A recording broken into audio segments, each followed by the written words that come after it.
Again, welcome for joining us to today's digital dialogue. My name is Danny, he, him, his, and I'm a campaign specialist with Media Justice. This is our second of these types of conversations that we're pulling in rapid response moments to increase political education opportunities amongst each other and to help increase ways that we can support actions that are being led by local communities and propel local fights. And today we are hosting this digital dialogue from censorship to travel bans, how students, activists, and Muslim communities are fighting back against Trump's repression.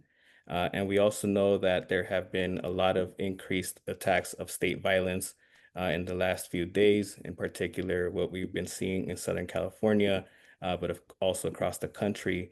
And we also will be hearing from folks who have been leading the community response to those attacks. And quickly, just to give folks a brief overview, this is what we have for today's agenda. So we'll kick off with a discussion about the fight for eyes out of LA, and also, I think informs a lot of our fight across communities, eyes out of everywhere. And then we're going to get into a dialogue with folks from Fight for the Future, Virginia Student Power Network, and Muslims for Just Futures.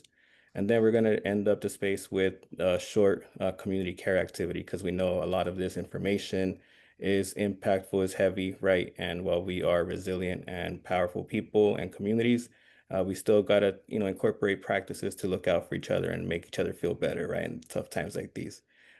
So that's what we're gonna be doing today. And now, with that said, I'm gonna go ahead and introduce our first two speakers, who are Kenya and Megan. If y'all are down to introduce yourselves, your organization, and then, yes, I see you're pinned now. And then we'll kick off with that discussion. Hi, I'm Kenya. I'm the logistics coordinator at IDEPSCA here in Pico Union. Hi, saludos, Megan Ortiz. I'm the executive director here at IDEPSCA, which stands for the Instituto de Educación Popular del Sur de California, Institute of Popular Education of Southern California. We're based in LA. Awesome. Thank you so much. Tell us a little bit about IDEPSCA before we kick off. Yeah, totally. So IDEPSCA is a worker center organization rooted in the popular education methodology, meaning, we are the people and we trust the people. And we specifically organize with day laborers and domestic workers across Los Angeles. We actually have 6 locations across LA City. We work on everything from know your rights to the labor side, working alongside workers as they're fighting to get their wages back. Also, lots of advocacy and supporting the health and safety of domestic workers and day laborers who are excluded from a lot of health and safety protections nationally, really as a legacy of chattel slavery in the United States. So that's been a huge part of our work over the last few years as well as responding to and supporting to day laborers and domestic workers when dealing with all sorts of disasters, including climate accelerated disasters and the political disaster that we're in right now. Thank you so much for sharing, and thank you both for all the work that y'all do. And to shout out to IDEPSCA for holding it down for real. I was telling Kenya earlier, I grew up in East LA, so it's really beautiful to know that there are folks, fighting alongside our community there, right? And so yeah, seeing everything that I'm sure everybody here on the call has probably seen it, right, on the news. There's been a lot of coverage about what's going down. If we see the media coverage, a lot of what they say, right, is not really representing our folks, right? Then so for us, it's important to hear it directly from community. And so that's the purpose of this space and hearing from y'all, right? And so what can you tell us about the way that what has the day labor and domestic worker community been facing, and how have folks been responding to that?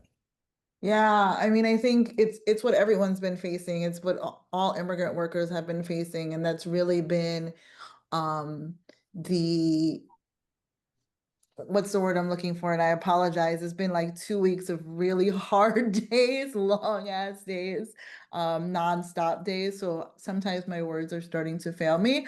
But it really has been 2 weeks of collective and coordinated kidnapping of community members across the greater Los Angeles area. I think we had already heard, right, when the presidential election happened, that there was going to be a targeting of some of the most visible immigrants, and those are day laborers, those are street vendors, those are household workers in the parks, taking care of rich people's kids in Santa Monica. And we had been preparing for it because this is unfortunately not something new. I think what is new is the scale and the continuity of it, how long it's been going on for, which is also intentional, right? It's to make people tired, it's to make people scared, it's to distract us also from what's happening globally, right? From the things that actually cause mass migration, war, starvation, bullshit sanctions, etc. So what we've been seeing has been a really two things, right, happening simultaneously. So I think that's really important. You have seen these big raids, and when I'm talking about raids, I'm talking like 50 agents deep coming into a Home Depot parking lot, and stopping everyone in there, asking people for ID and grabbing people as well. Our day labor site in Cypress Park was one of the first to be hit in these last 2 weeks. And I think it's really important to also say that resistance and preparation does help, right? I think practice and embodying what that looks like and what community defense looks like is really important, because in that raid, no day laborers got taken, right? We had staff there, we were recording, we had practiced, right? In terms of like, and everything that's legal, right? It's not that we're doing anything. I think that's really important too, because the narrative is that organizations are supporting illegal activities, right? There's nothing illegal about telling somebody that ICE is here. There's nothing illegal about, right, telling someone what their rights are. A So there's been like that kind of a thing, like these massive raids at Home Depots across LA County, not just city. And for those who aren't from LA is massive, right? LA is fucking huge. I apologize. I probably shouldn't curse. But anyway, You're good. LA is really, really big, right? I'm from New York City originally. And it's nothing like that. So I think so that's happening in multiple places at the same time. And then you have these smaller groups of ICE agents, Homeland Security, Border Patrol, right, in both marked and unmarked vehicle, literally sweeping through neighborhoods and picking up street vendors, car wash workers, el paletero, el frutero, el tamalero, really the individuals that make up the community of Los Angeles, right? That make up the landscape, the soundscape, the lifescape of LA, being swept up and disappeared. So you have both of these things happening simultaneously, pretty much nonstop for the last 2 weeks, across LA. Yeah. So, but what you've also seen has been a really strong response against that, right? Which is really important, because I think it's been framed, as sort of these violent protests, when really what it is it's a response to what is a disruption to literally every second of people's lives here. Like there's not a second right now in people's lives in Los Angeles where people are not worried about being racially profiled. And you are already worried about that here in LA, right? Let's just be honest. LAPD history is well known, right? We don't have to get into all that here, but it is, right? So you're worried about getting racially profiled. People are worried about going to the grocery stores because ICE and the Marines and National Guard are using parking lots as staging areas, right? And not only to mention that we also have this connection that even before the National Guard came here, local police agencies were gifted, right, these massive military grade vehicles. Wow. So you can't even tell the difference between the two, right? So what you've also seen is a response to a militarization of our streets as well. So I think that's very, very important to name that there has that this response violence is really a rejection, right? A mass rejection of an attempt to make this normal. This type of violence, this kind of state violence on this scale normal. But I know there are other questions, so I'll shut up. Yeah, nah, I mean 100%. I think like a couple things that you mentioned there, right? It's like it's definitely an attempt by the state, and it's for us it's important too to name the role of the media, right? And like fueling the state's agenda and also the tech corporations that are part of it too. In saying that like trying to censor folks, right? And trying to like you're saying like repress, right? The mobilizations that people are saying, nah, we're not gonna let this happen. And to me, I also recognize that it isn't anything, unfortunately, it's not new, right? This type of state violence, but we do recognize the distinctions, right? That this is a fascist regime, right? It is a regime that is, again, fueled by the tech oligarchy that is trying to expand this violent right-wing agenda, right? And so I know you mentioned a little bit already about how like the people have been responding, right? Um, I mean, could you share a little bit? We've seen some on the media, right? But like, could you share a little bit about like what has the state response been like, right? And then like how have folks still continued to resist despite that? Yeah. I mean, I think the one thing that I have to name is that this notion of California and this notion of Los Angeles being a sanctuary, whatever, right, state, city, or whatever, clearly got, blown up eh, because that's not the case, right?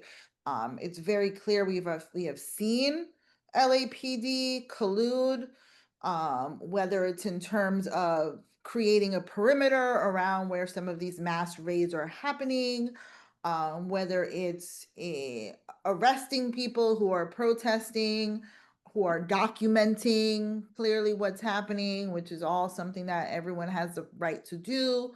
Um, eh, so and now obviously with bringing in the military, it raises the stakes whether there has been an insurrection named or not. We already know how the military acts, both in our home countries and many of our home countries, right?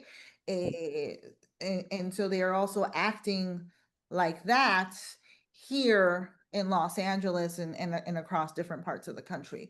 Um, the response has been numerous, right? So it has been, though, and I think also it's really important to name that, one of the main ways that it was very clear that Los Angeles City was not a sanctuary city was when they declared a curfew, right? Taking on another military fascist tactic, right?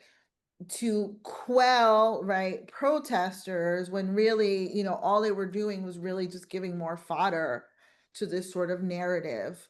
Um, and a curfew that impacts a lot of workers, people, these are, our people are, we're not talking about 9 to 5 workers, right? We're talking about people who are on the buses at 5 in the morning when the curfew is still in place, right? Trying to get from point A to point B, because most day laborers and domestic workers are not living in the neighborhoods that they're working at, right?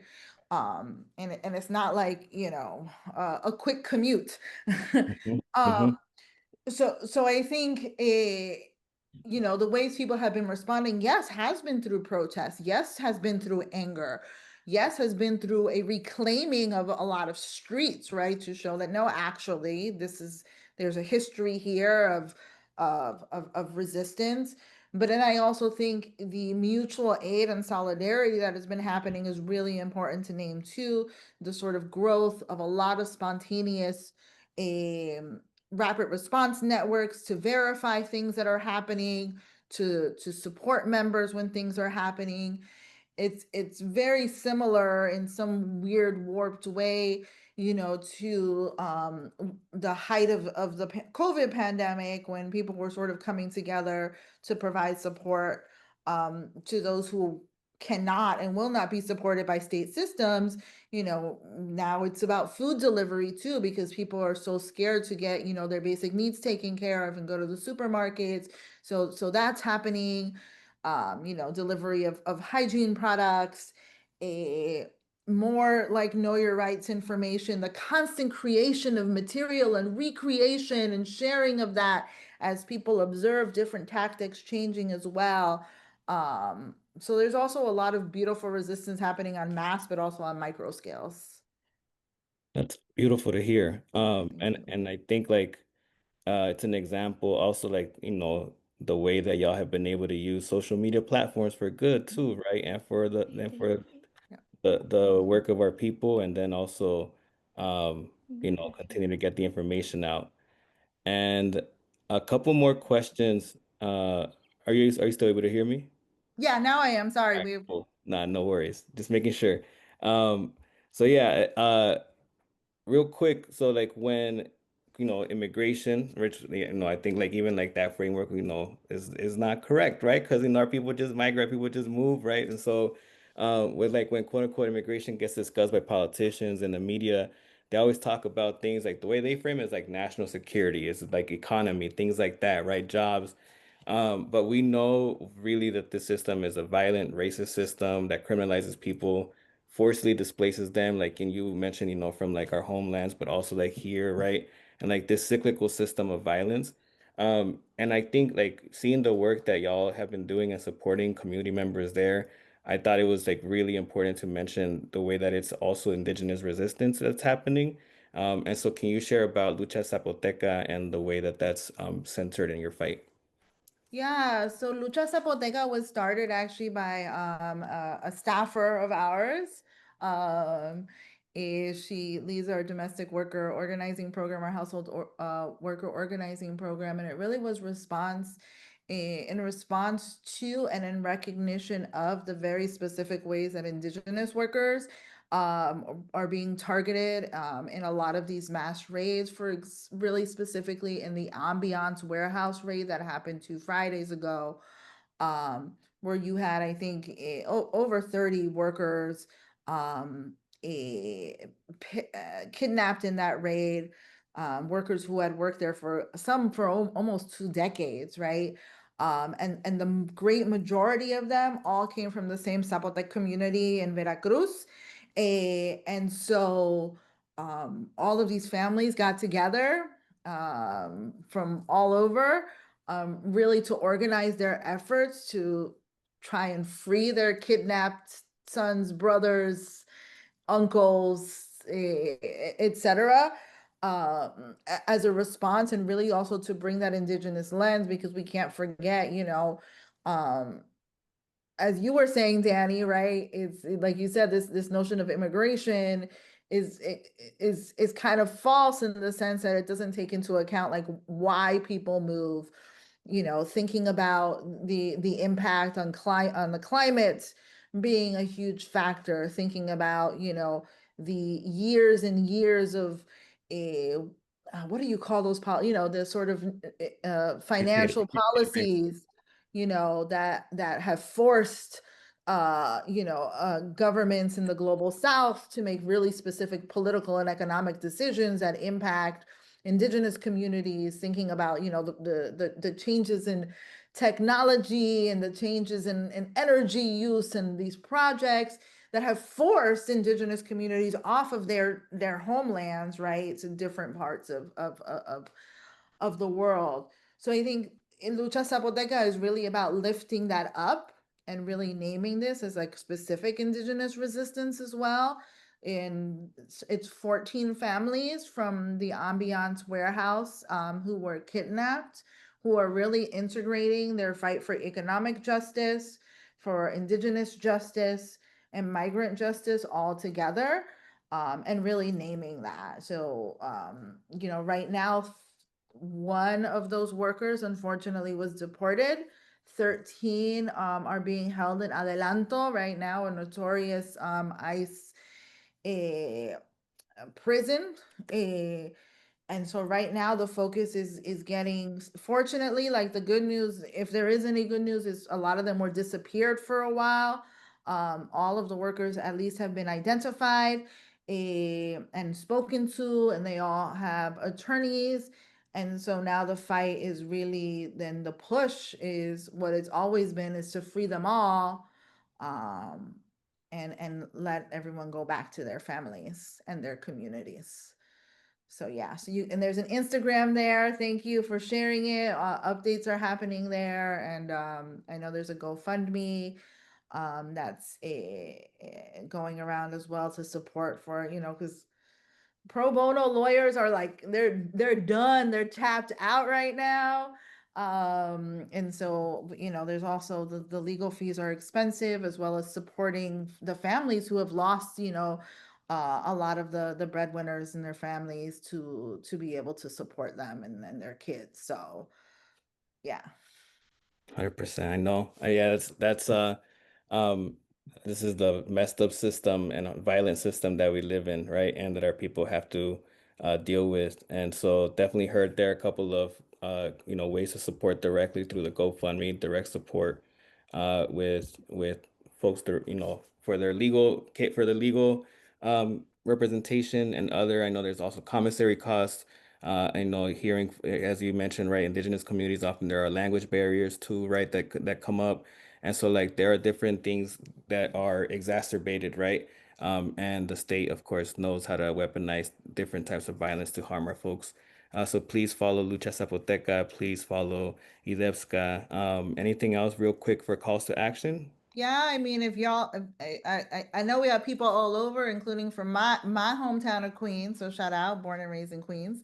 Uh, um, but if you're, if you are in LA, we are definitely still looking for people to help us patrol. We're looking for people to help us verify, and looking for people to help us, in those solidarity and mutual aid efforts to bring food and other resources to community members, as we live and fight in this real example of fascism at work that you really feel literally in every waking moment of your day here in LA. And we will also just accept lots of good vibes and love and solidarity as well, because trust me, when you're tired, that goes a long ass way too. So we will also gladly accept that.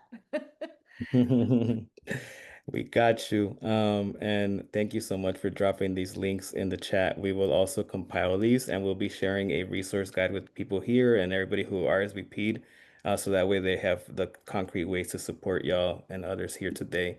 So yeah, thank you both so much for being here, for all of your work. And yeah, we're here to support. My hearts are always so bad. Sorry. That's how you know I'm old. Sorry. That's how you know I'm over 40. Thank you all. I have a lot of love for the media justice team. We've been part of the media justice family for a long ass time in different ways. So it's an honor to be back here as well. Oh, thank you so much. Have a good rest of your evening or day. I know you're all are busy, so please get some rest too. All right, thank you. Now we're going to transition over to our dialogue from censorship to travel bans, how students, activists, and Muslim communities are fighting back against Trump's repression. So today we have three folks who you'll be hearing from. You'll see a couple folks on camera, and then you'll hear one of our speakers, like audio. So we have, and I'll ask y'all to introduce yourselves if that's okay, just because it'll help with time. So I'll pass it over to Sarah, and then Sana, and then Aja, if that's cool. Yeah. Hey, y'all. Thanks for joining. My name is Sarah Phillips. I use she, they pronouns. I'm a campaigner at Fight for the Future. I specifically focus on abortion surveillance, free expression work, surveillance, and help with our Palestine solidarity work. I'm based in Texas, and I have a background in the abortion access movement in Texas, and happy to be here. I'll pass it to Sana. So good to be here with you all. My name is Sana. I'm based out of DC, and I'm the regional director for DC, Maryland, and Virginia with Muslims for Just Futures. We're a grassroots abolitionist Muslim org that's focused on power building in our communities and really reinvesting in folks that have received a lot of surveillance and criminalization from the state. We do both like local organizing in the DMV, DC, Maryland, Virginia area, Chicago, and then also national work to stop a lot of the really terrible federal policies impacting our folks. And I come out of the labor organizing and Palestine organizing spaces. I'll pass it to Aja. Hi everyone, this is Aja. So I'm a community organizer in Virginia, working at a statewide network across the state that supports youth and student organizing.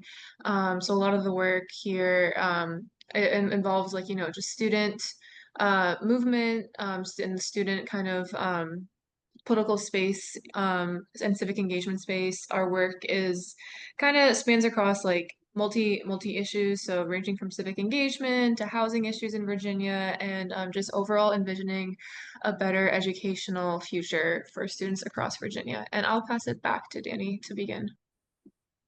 Cool. Thank you. And again, thanks to all of you for joining us. My first question is, look, like we know media justice, we nerd out on this stuff a lot. And like I'm an organizer. I work on campaigns a lot, so I don't get to spend too much on like the narrative, kind of like strategizing, but it's really important for our work, right? So I'd love to hear from y'all about like, can you talk about in this moment, like media coverage, right? How are you seeing it covering progressive movements? How is it different than in the past? And like in particular with these attacks that are happening right now around censorship, around the travel bans, right? What's the landscape right now? How about we start out with Sana? Yeah, I think it's such an interesting, it's always such an interesting time to be looking at media, right? Because we've had like over 2 years of a genocide. We've had all of these mass protests. We had so much like media just trying to paper over all of this like deep rage and grief coming out of the fact that we were supporting a genocide, like with our tax dollars sending weapons to Israel.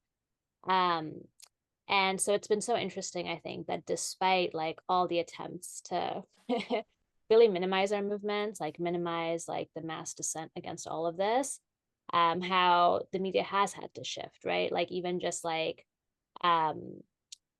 even just talking about all the repression that people are facing. I think especially now that we're in the Trump administration, like it's like, oh, the repression against Palestinian people and like how it's connected to immigration and how it's connected. Like I think it's just so interesting just watching as Trump administration is now back in power, how the narrative has shifted and all the repression we were facing is now actually being seen as repression in a way that it just wasn't before, where it was just like, oh, those whiny people who want Palestinian freedom, like who aren't like supporting the Democrats. And then here on the travel ban, in Trump 1.0, the Muslim ban was like one of his like signature policy agendas. And this time he was like much more focused on mass deportations as like the way that he wanted to move forward. And of course, the ban is part of it, right? Like there's a reason that we say like no ban, no wall, sanctuary for all of these pieces. We're talking earlier about how people just move. All of that is connected and part of his like fascist agenda. And we know that these things expand. Under Trump 1.0, 13 countries are banned, 19 are now banned. We're getting news that 36 more might be added to the list. But I think despite like the attempt for the Trump administration, right, to like stoke a lot of Islamophobia, like, and we've had a lot of Islamophobia and dehumanization of Muslim communities because of the way the genocide has been justified over the past 2 years. Despite all of that, like our organizing is showing up in the way that like outlets are still covering like the media narrative side of things.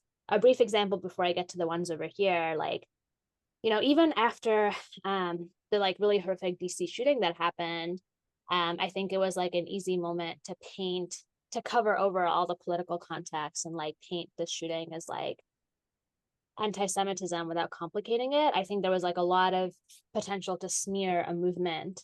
But I think people were very clear that this was one person acting against Israeli embassy staffers in the midst of a genocide.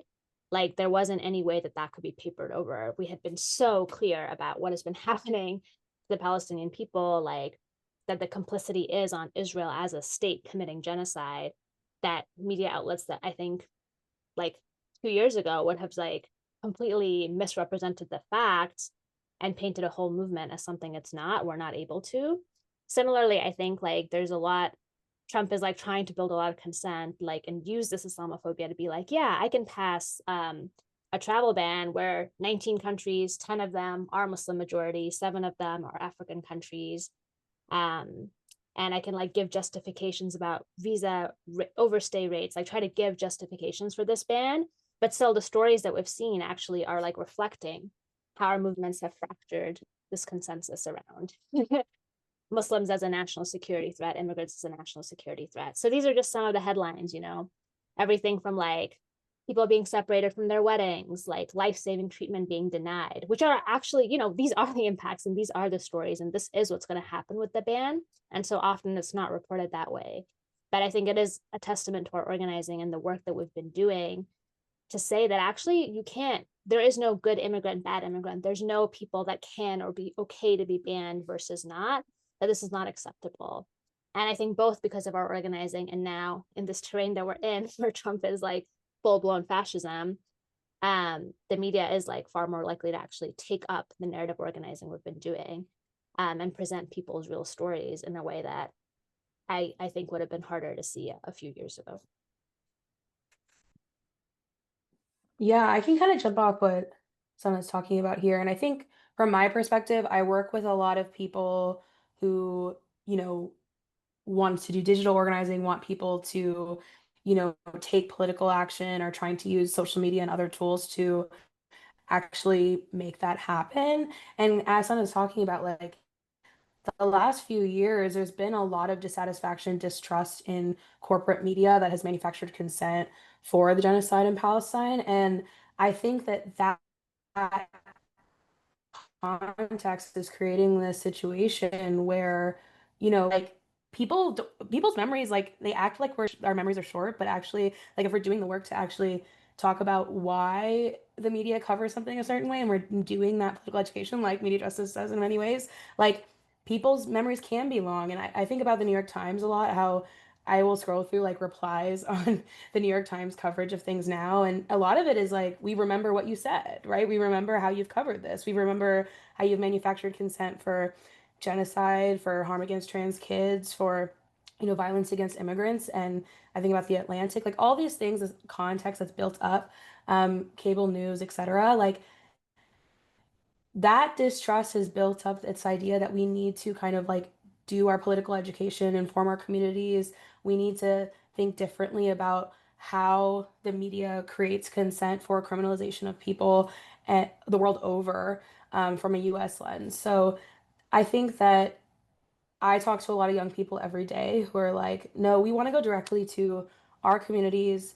We want to get the information directly from organizations who are doing the work. And I think that that's forcing people to really look it in the eye. And I think also, I don't want to about the election too much, but there was like that moment after the election where it's like, no one's watching the news the way that we want them to. Like, where are people actually getting their information? And it's like, you've created that distrust. Like, you know, you've created this situation where they're not coming to MSNBC or CNN or whatever, for to hear if they should view people as human, right? So I think that that's something that I'm thinking about a lot, and also in terms of young people who are like doing the thing, our communities who are doing the thing.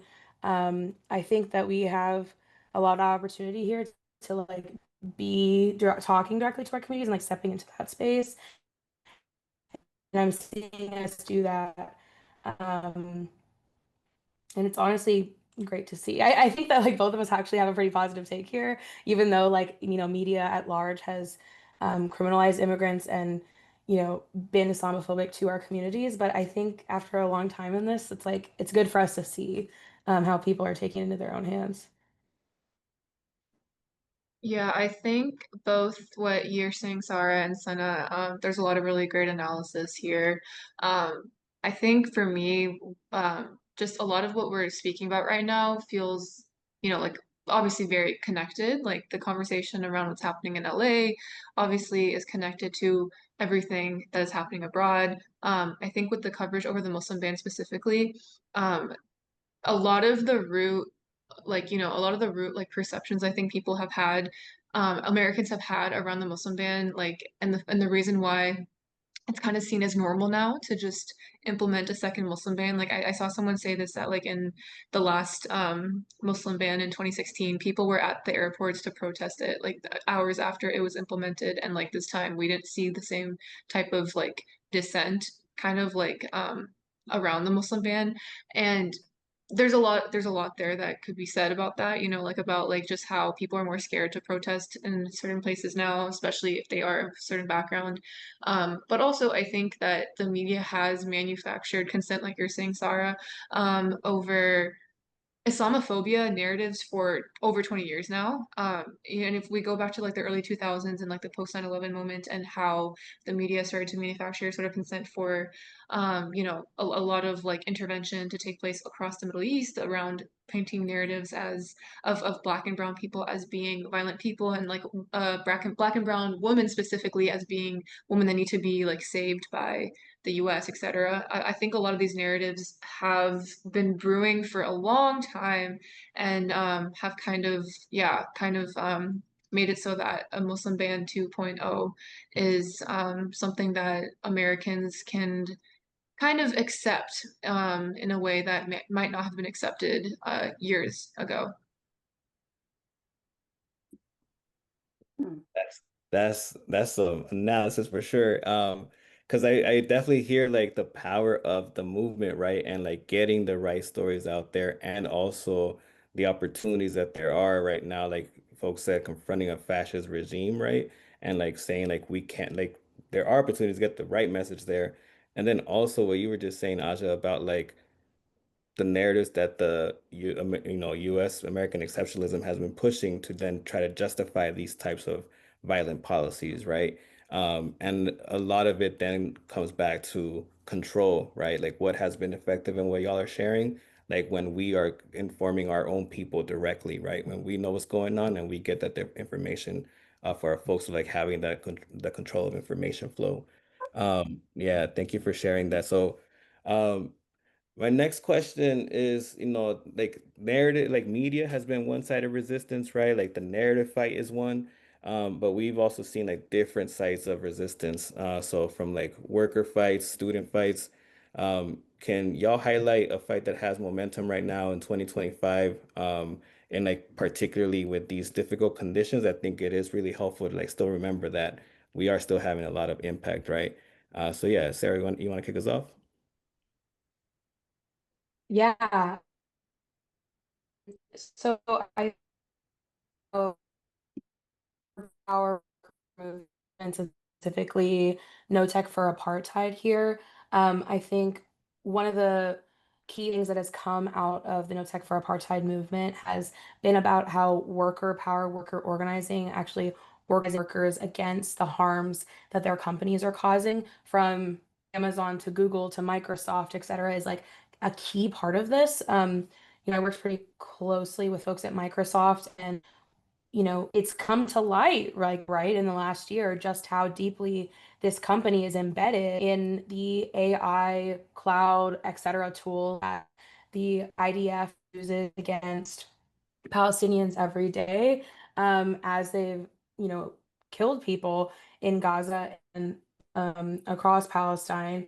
And Microsoft largely wanted this hidden away, and largely because of worker power, because of organizing, because of No Tech for Apartheid, that information came to light, and they're a key target in work because of that.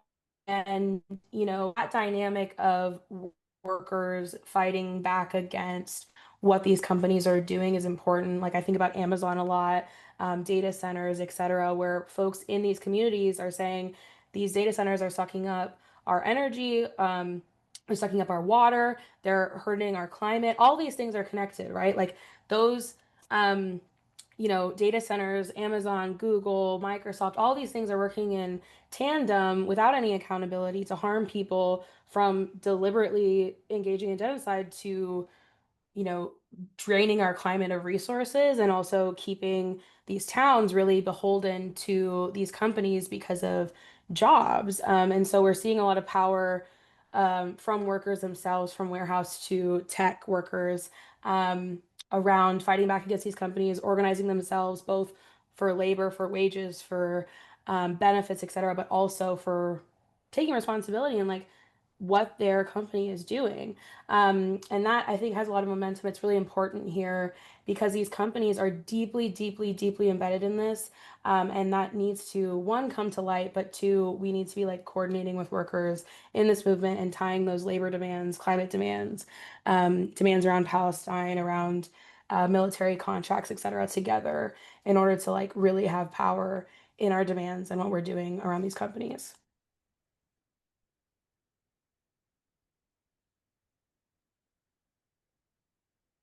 Thanks, Sarah. You want to jump in, Aja? Yeah, so I would say obviously what comes to mind with the students is the ways that the student struggle has nonetheless continued amidst a lot of ongoing attacks, especially on international students, especially just attacks in general across higher education, from book bans to kind of taking out students who are most marginalized from their ability to feel safe on their campus to protest and to exercise their First Amendment speech. I think that the student struggle is something that has picked up momentum back in 2024, the spring of 2024, through the midst of the ongoing global struggles for freedom for Palestine. Obviously, college campuses have been sites of struggle and power and protest historically forever in the United States, and I think a lot of students kind of saw like a path for them to follow a similar trajectory to the protests against the war in Vietnam. And it is not a fight that seems like it's going to go away anytime soon. These students have, kind of built coalitions with a lot of other struggles on and off campuses as well. They've built coalitions with workers on campuses, with adjunct and tenured faculty and staff on their campuses. They've even found ways to galvanize their alumni to protest. And so, a lot of students, I think, for some students, they kind of might just see everything happening and think to themselves, okay, well, I kind of just want to get my degree and leave this institution. And for some other students, they're thinking about the things that they're learning in classes and have been learning since elementary, middle to high school as well, like history classes, and they're trying to apply the knowledge that they know about like organized struggle and trying to think about like ways that they can actually put that into action without having to wait to go out into the real world and get a job or whatever it is, like to work your way up into whatever industry it is, but they're trying to just see what is actually accessible to them right here in this moment right now. Yeah, absolutely. I think, because of the way that the Trump administration has made mass deportations part of his thing and then targeting students for their Palestine work, I think that that's like created really interesting and powerful coalitions. I'm hearing unions like speak out on Palestine who haven't been that active because their members, international students of various kinds, are being targeted and being picked up for their organizing, even if they haven't actually been that involved in organizing, that is the justification being given. National security frameworks are being used to try to deport students or ban students entirely.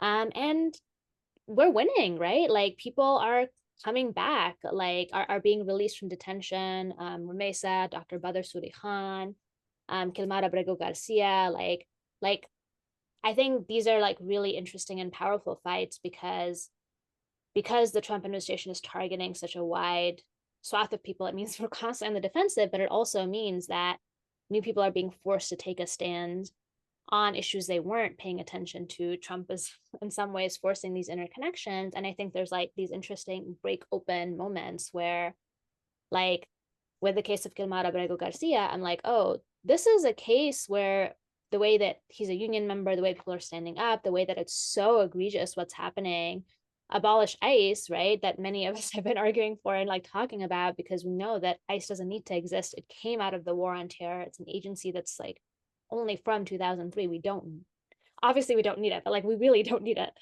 I think that it's creating these moments where these political possibilities are like more real right now, right? Like in the same way that the incredible, powerful Black Lives Matter protests in 2020 creative possibilities to like think about abolishing police or defunding police at least. Like this is a moment that's like, yeah, abolish ICE. Like, why does this agency exist? They are literally, Trump is using them very explicitly to expand his control over everyone, right? To like flood the streets of LA with the military to protect ICE and allow them to continue targeting immigrants. Um, and not just immigrants, right? That's just the word they use to try to target all of us. And the criminalization they do. So I think there's all these like breaking points, right? And like, I think student organizers have been fighting forever against the like corruption and decay at the heart of higher education that isn't serving people, but that's enriching corporate donors, like bloated administrations. There's all of these issues.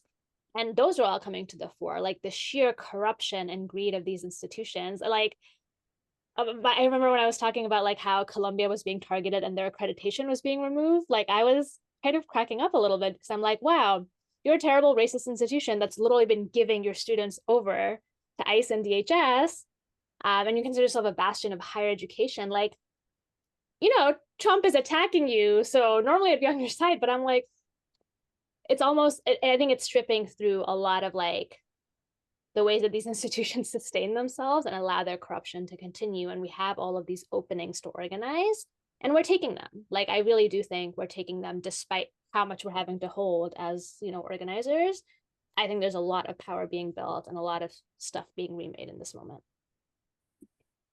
Yeah, and I think like, I think of the examples of, students who are organizing and saying we will not work for your corporations, right? Or things like that. And because, what you just alluded to, these institutions of, quote unquote, higher education are also often very partnering with the military industrial complex, right? And partnering with these corporations that are expanding surveillance and also expanding these like quote unquote AI things that are then being weaponized against us, right? But it's also places where our people are resisting and organizing and trying to, make sure that we can still fight for liberation.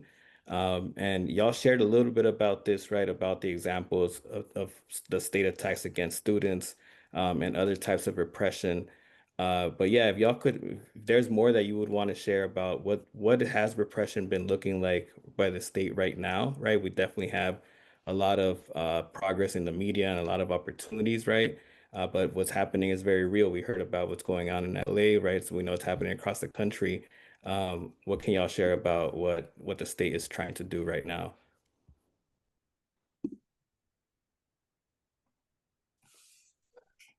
I can start.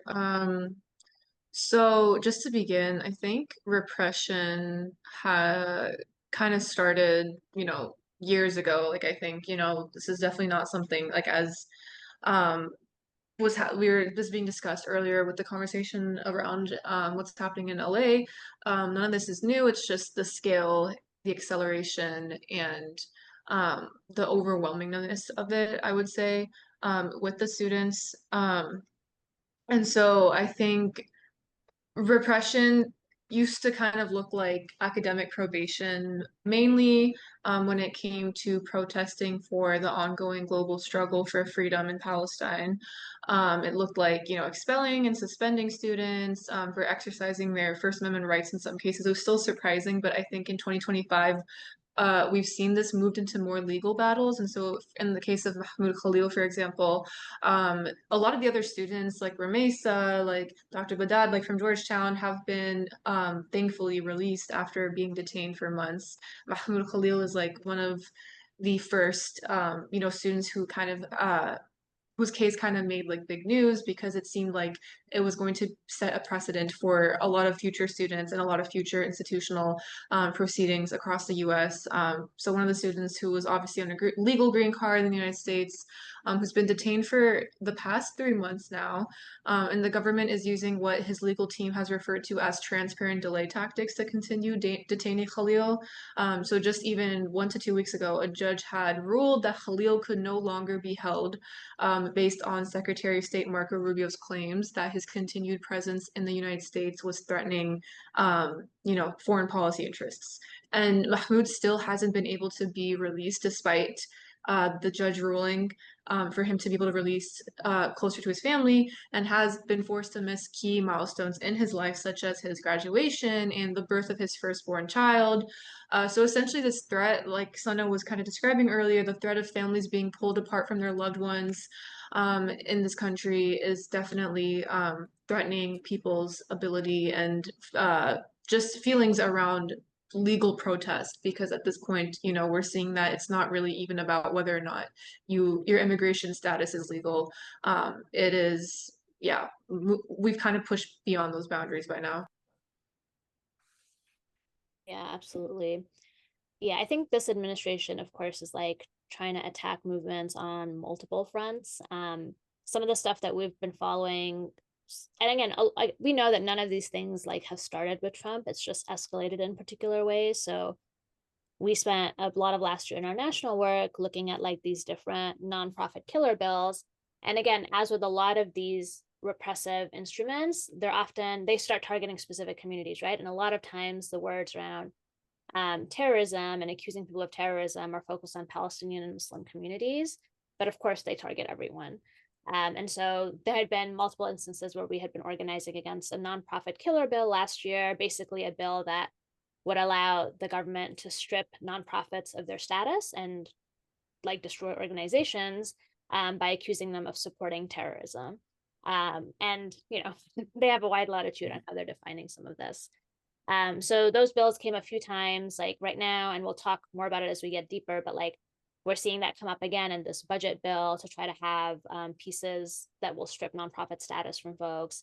But also just like broadly, we know that once you have excuses around national security and terrorism, the legal fight becomes very difficult and sometimes ceases to exist, because those are really broad justifications that allow for even things like the entry ban. A lot of this like discretion that the president has is on items of national security, national security, terrorism, Muslim, Palestinian, like are often used very interchangeably. And we see that in the long history of this country, like the folks who've been targeted for denaturalization, like the folks who have been targeted under material support for terrorism and continue to be political prisoners in the United States, such as the folks who started the Holy Land 5 Foundation, which used to be the largest Muslim charity in the country, and were targeted shortly after 9/11. So we're seeing all of these like deep attacks that are really specifically like, I'm not saying that, you know, nonprofits are the movement, but I'm saying that these are attacks that are built to like break solidarity. If an organization is accused of terrorism and then you like support them in any way, you are then complicit in material support for terrorism. So it is just a way to break solidarity within communities, across our movements. I feel like we see in particular like immigration groups being targeted, climate justice groups being targeted, because you know, immigration is like where Trump has staked, this is how I'm going to expand my fascism. And climate is where he's weakest. Like he has no plan to stop our planet from being destroyed. And in fact, a lot of these, like, you know, people rely on billionaire donors who rely on fossil fuels that destroy our world. And so I think that there's going to be a lot more repression to come. And we have been thinking a lot about like how to protect our movements from things like material support for terrorism or terrorism designations. Yeah, thanks for bringing up the nonprofit killer bill, because I think I can talk about some context otherwise, and I think that the nonprofit killer bill didn't come from nowhere. I bring up the criminalization of Stop Cop City organizers constantly because I do think that in terms of criminalizing movement work, criminalizing the ability of nonprofits to actually move money around to support movement work, like really, that was kind of a canary in a coal mine situation where the whole, you know, we were all watching that, seeing like how, as you said, the label of terrorism, that's not a label that has definition. That is a label that is a tool for governments to criminalize people, to criminalize movements.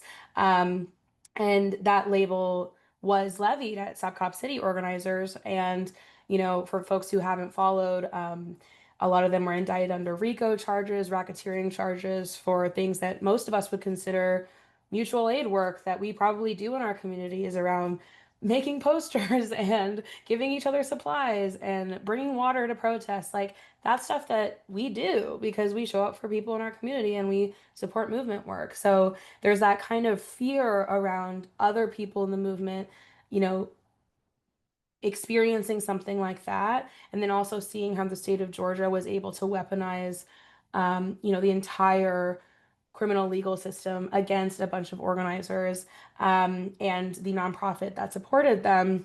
And that's how, a lot of us function, right? Like, we want to support groups in our community that are not nonprofits, and, they're really trying to criminalize that action.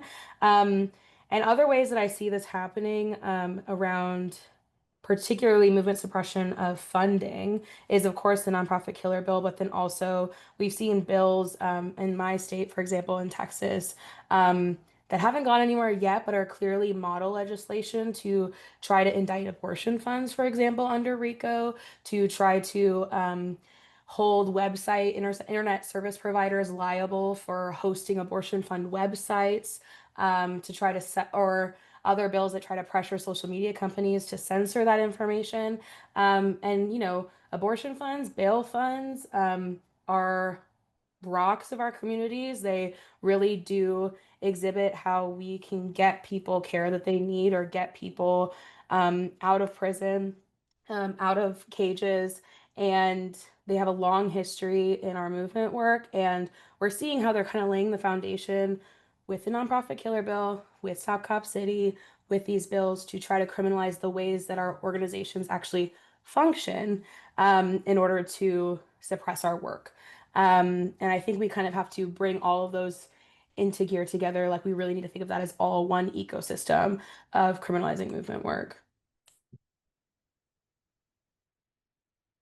Hear that. Yeah, they're definitely trying to use every potential like way to target our people, our movements, our organizations, right? And you all already mentioned a little bit about potential like federal policy to like track, pay attention to. But I'm gonna like combine the last two questions. So yeah, are there additional federal, policies to look out for? I know there's like the big bad bill that's being discussed, right? That includes, for example, some provisions around limiting regulation of AI, which we know is, a big tech weapon, right, for policing, surveillance, militarization, et cetera. And then, so along with that, about things we should be paying attention to, what are calls to action that you have for folks who are watching right now? Yeah, I think I think I'm going to start with like the big one that's I think I'm sure been on a lot of our hearts, which is just that Israel has started a war with Iran, and the Trump administration right now, Trump himself seems very committed to joining this war in some capacity. Like there's been ridiculous threats like evacuate Tehran, a city that is larger than New York City. Um, there's been Republican politicians showing up on their own like GOP related talk shows, not knowing the population of a country that they want to go to war with, like not understanding anything about this moment. And I don't think it's unrelated, right? That like the military was deployed in LA, this ban dropped, and then there's a push to join an Israeli war with Iran because this is like they're losing. Like this is what politicians do when they're losing. They're losing popularity. Trump's parade got washed out. So sad. And like that is the really horrific and terrifying strategy in the moment that we're in. So there's a big call to action to please, if you have not already, call your members of Congress, call the White House comment line, which opens on Tuesdays and Thursdays, to urge senators to vote. There's already a resolution that's been introduced that is calling for, reminding, really pushing for Congress to like say, hey, we're not authorizing war with Iran. The Trump administration is not allowed to just go to war. And there's been counter resolutions introduced since that are saying, yeah, we love war. But so this is really, really important. Like, this is like so horrific. There's already a genocide happening in Gaza that we need to continue to fight to stop.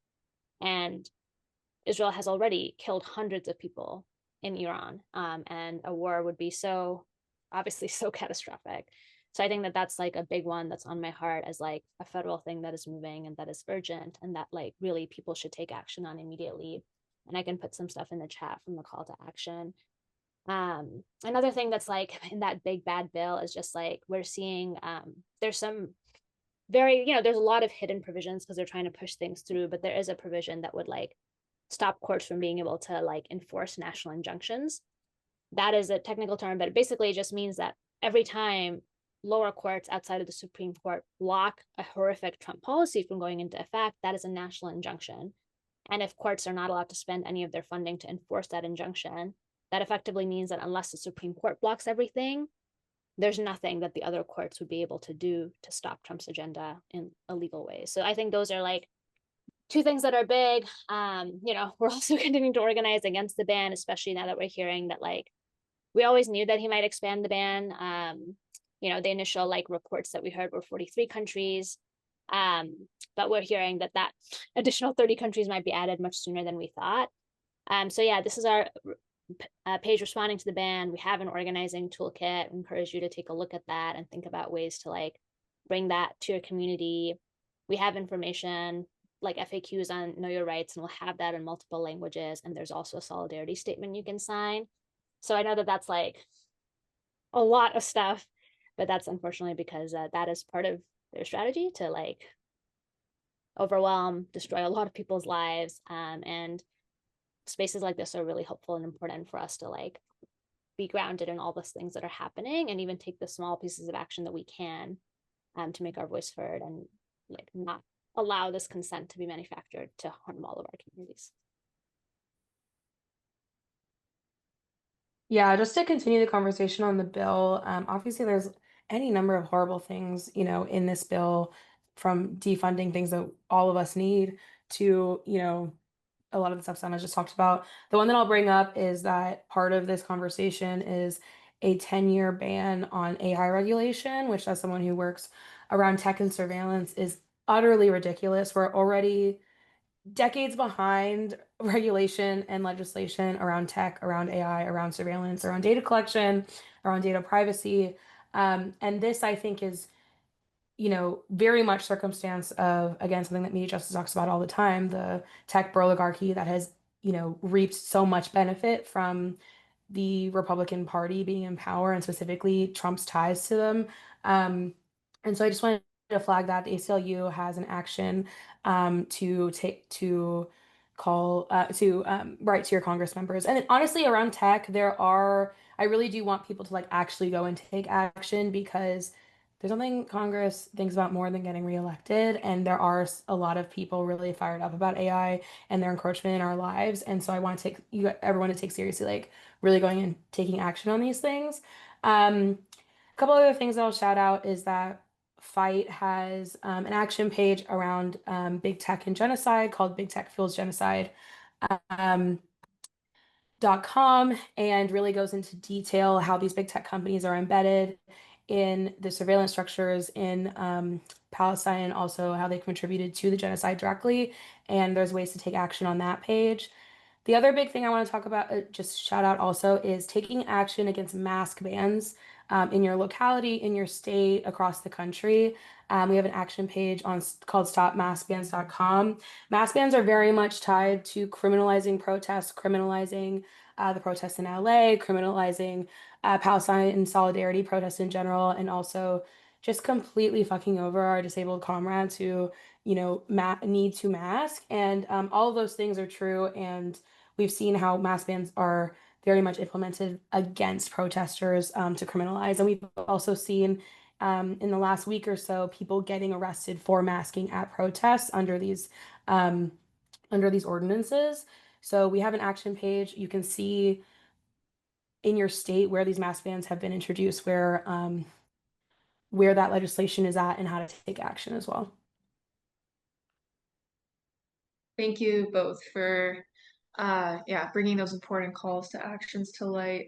Obviously the big beautiful bill, or the big bad bill, has a lot of really, really nerve-wracking things in there. I think I'll just add that there's also some impacts to higher education, including changes to eligibility for Pell Grants, which is obviously the federal program designed to make college more affordable for low and middle income families, and also has some additional information about student loan borrowers no longer being able to take out subsidized and direct plus loans. So if you are going to be calling your reps about that bill, just adding in the attacks on higher education access, and obviously keeping an eye out on the expansion of the Muslim ban. Trump has already said actually, that there is like this push to expand to 36 more countries of concern, that might be recommended for either full or partial suspension of entry. And I believe that that bill is in motion as of this week. Just more local calls to action across Virginia. At Virginia's Commonwealth University, VCU, there are several students who have been I think who have been facing academic probation. Specifically, their degrees are being withheld actually, for participating in completely, legal, like, and safe, First Amendment free speech act of protest, for participating in a gathering that consisted of around 40 students, a pro-Palestine gathering on their lawn, on their own campus, right outside of their own library this past semester. So just about a month ago, and there are two specific students who were set to graduate this semester who are still holding on confirmation of their degrees. There's a petition. Danny just dropped it in the chat. It is to support VCU students who've had their degrees withheld by the university. So if people can just sign that, that is all for me though. Well, thank you, Sarah, Sana, and Aja so much for sharing all of your knowledge and like really leadership in this space, and for sharing your time with us too. So we really appreciate this opportunity to be in conversation with y'all and to be in solidarity, right, as media justice with your organizations and also myself with y'all as individuals, right? This is like building together, and I'm really grateful for each of you. And on that point about the bill, right, that folks are referring to, there is an upcoming opportunity to learn a little bit more about that on Tuesday, June 24th at 5 p.m. Eastern, 2 p.m. Pacific. Media Justice is having a bonus encore episode of the WTF, The Rise of the Tech Oligarchy political education series. And so folks can sign up here, and we'll also make sure to follow up by email with this information. And then the other thing I also wanted to just quickly share, if folks are able to support, like I want to be clear, right? Prioritizing support, like IDEPSCA members who have been impacted through the raids and the state violence, right, that folks are facing. Also support Muslims for Just Futures, Fight for the Future, and Virginia Student Power Network and student organizers, right? And as media justice, we're doing our part to try to also continue to like help the movement and continue to do political education. So if it's within your means to also support MJ's work, we also have a way to donate here at mediajustice.org/donate, or using this Venmo code here. And then, yeah, just wanted to like make sure that we recap the calls to action. And we are almost at time. I know this has been a lot of information and a lot of like stuff that might feel like, yo, what's happening, right? But the truth is that we also need to be intentional about looking out for one another, and even as we're processing lots of information like this. So I just want to see if it's cool. We do just like a quick checkout over chat. I think it's okay. Just a few questions. So I'm just gonna drop some prompts and people can just respond in the chat. So the first one is just quick. Share a word describing how you're feeling right now. So just one word, and we're not gonna get stuck there. Don't worry.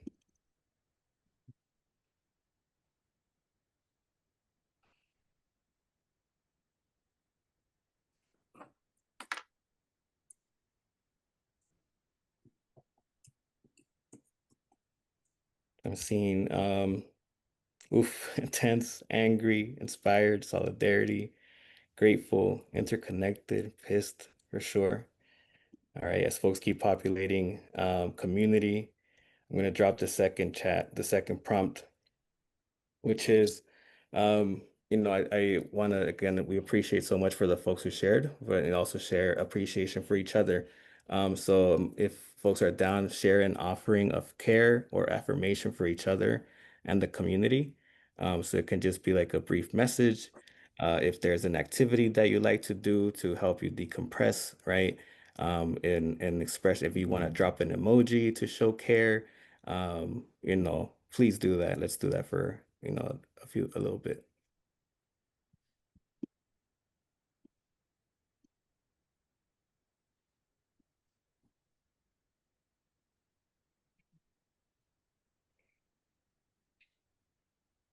Hug a cat or a friend, see some hearts, see some stars, guided meditations.